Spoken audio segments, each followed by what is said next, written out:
सबसे पहली रस्म हमारे यहाँ दुल्हन के हवाले से जो नाजायज भी है, वहम भी है, बीमारी का बाइस भी है, खामखा की परेशानी भी है, एक नाजायज बोझ भी है, और आहिस्ता आहिस्ता मुआशरे से वो बोझ खुद ही खत्म भी हो रहा है। वो मायों की रस्म। हिंदू कल्चर में शादी से पहले औरत को एक हफ्ते के लिए कम से कम बंद कमरे में रखा जाता है। उसको बाहर निकलने की इजाजत नहीं होती, वो बाजार में नहीं जा सकती थी, हत्ता कि वो आम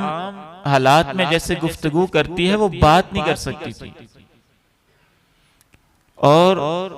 हत्ता कि उसके महरम भी उसके पास नहीं आ सकते थे। बाप नहीं आ सकता था पास, भाई नहीं आ सकता था पास। वाज़े नजर आता है कि उस हिंदू कल्चर के अंदर इसमें सिर्फ और सिर्फ एक वहम था कि चूंकि इसने दुल्हन बनना है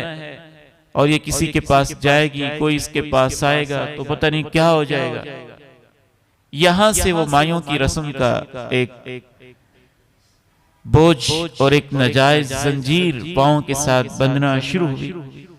जो हमारे माशरे में भी अब भी कुछ फैमिलीज के अंदर, कुछ जगहों के अंदर किसी न किसी शक्ल में मौजूद है। फिर उसके बाद जब मायों से औरत को उठाया जाता हफ्ते के बाद, शादी से पहले, फिर उसको ये भी उनका वहम होता कि एक हफ्ता जब बिल्कुल अलग थलग रहेगी, फिर अचानक इसको हम तैयार करेंगे तो इस पे रूप बहुत आएगा, तो फिर वो मेहंदी की रस्म करते। मायों से उठाने के बाद फिर अगली रस्म होती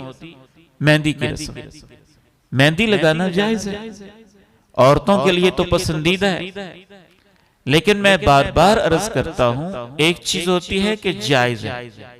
और दूसरी है कि उसको आप एक रस्म बना दें और फर्ज कर दें और लाजमी कर दें, और उसके साथ बहुत सारी जंजीरें और तौक उसके साथ जोड़ दें, हराम काम जमा कर दें, तो फिर वही चीज जो असलन जायज थी वो उन बोझों की वजह से, जंजीरों की वजह से, एक गैर जरूरी चीज को फर्ज करने की वजह से और उसके साथ हराम काम के मिल जाने की वजह से वही चीज फिर नाजायज हो जाती है। अगर एक दुल्हन को मेहंदी लगाना चाहते हैं, आप घर में बिठाएं और मेहंदी लगा दें। आपको नहीं लगानी आती, किसी अच्छी समझदार खातून को बुला लें, वो आके लगा दे, लेकिन उसको एक रस्म बना लेना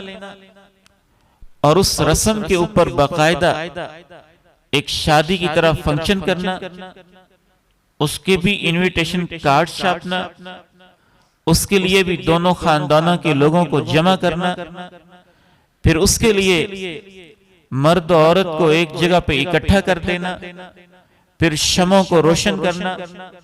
फिर हर शख्स का अपने हाथ के अंदर शमा को लेके या मोमबत्ती को लेके महरम गैर महरम का इम्तियाज किए बगैर औरत के इर्द गिर्द मखसूस तरीके से चक्कर लगाना, और फिर बड़ी ही बेहयाई के साथ, बेशर्मी और ढटाई के साथ मर्द के साथ भी ये मामला करना, औरत के साथ भी ये मामला करना, और बगैर किसी तफरीक के सबके सामने करना, फिर ढोल की आवाज के ऊपर, साज के ऊपर, रक्स के ऊपर ये सारे मामलात करना, इससे वो एक सादा चीज नाजायज और हराम की किस्म में दाखिल हो जाती है।